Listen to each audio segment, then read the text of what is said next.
What we need to do is train our school board members, train our administrators, train our superintendents on more than just managing school finances and educating students. Security and safety before education.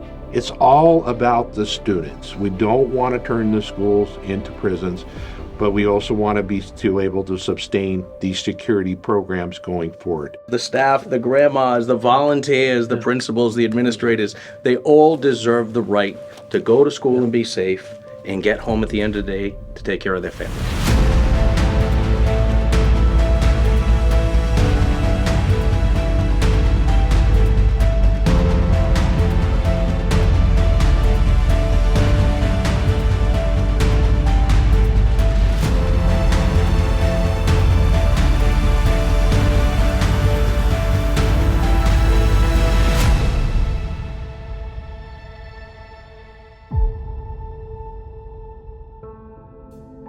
My name is Guy Grace. I'm the K-12 National Program Manager for ASA ABLOY. Our goal is to help educate stakeholders and convey a message of school safety. I'm a retired school security director. I worked for 34 years in school safety in Colorado. But I also became involved in advocacy groups like the Partner Alliance for Safer Schools. I have a total of about 39 years in safety and security. So really what I look at is my career has been about helping others and protecting others.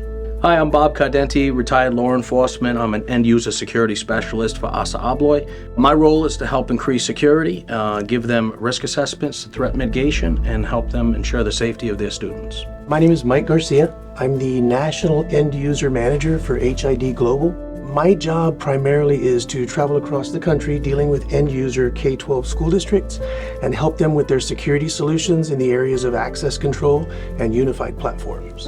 You know, I'm invested in everybody's safety, especially my children's. The nation's security, the importance of our future is the young people that attend our schools. Exactly. So there's nothing more important.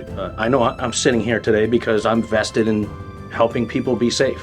We need to have honest conversations about some of the things that could happen in our schools. Why is it such a challenge for K through 12? You know, we're talking about some of the most caring people that work in society, work in schools, for example. Why is that such a challenge? Everybody likes to blame funding, and funding is a challenge. There's a lot of other reasons that maybe schools aren't being prepared. I think we have to overcome that "it's not going to happen here" theory. That is absolutely crucial. Well, you know what? 40 miles away from my home is Uvalde. In Uvalde, the sign over the city, instead of says it will never happen here, now says it happened here. One of the pieces I always have seen is when we have incidents, for example, in a school, there's a lot of knee-jerk reaction, you know? Right. It's like the tendency is, I'm going to follow what that other school is doing because maybe we don't understand what the risks are totally in our school because we haven't done a risk assessment. I mean, if you don't have a proper risk assessment in a school district and you're shooting at a basket with no rim, right? You have to have that risk assessment from an independent verification and validation third-party security consultant, somebody with experience in what they're looking for. It's crucial that administrators and school officials really have an honest assessment of what their deficiencies are and then address them. And it's not as a critique, it's just to make their school better and safer. When you do a risk assessment, it's not just about the technology, the cyber safety. It's everything. Sure. It's looking at your climate and culture, it's looking at your learning, it's looking at the whole aspects of the school facility. And until you do that, you're not really going to be able to identify your gaps, and you're actually could make things worse. I love that we take a tiered approach to security and safety, but there's no one size fits all, right? School districts and administrators should have the ability to structure safety in a way that's best for their school. When you've gone to one school, you've seen one school. There's different climates, there's different cultures in there, there's different security needs based on the geography, the different types of threats that may be in the area.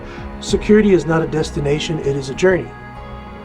You don't become secure, you stay secure.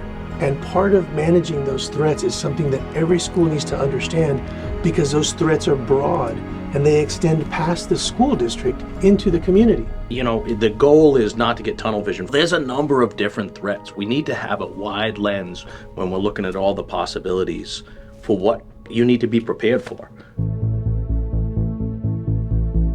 How would a school prepare for day-to-day business, but also prepare for when the worst happens? So in my book, Guy, it's always people, process, technology, right? Let's have the people be our first resource. Why? Because they're already there. They're already looking for ways to make this place safer, to make this place more their second home, right? How does technology help the climate and culture and inspire the teachers to teach and the students to learn? Ultimately, kids want to come to school and feel safe. And again, how do they feel safe? Well, they see the cameras. They know that they can't access the building unless they're getting buzzed in.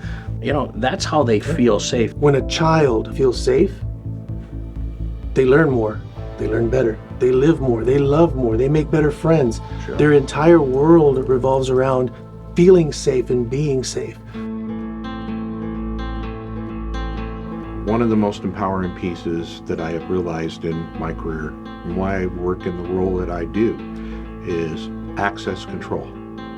And truly believe in the ability of access and control to empower the learning environment every day.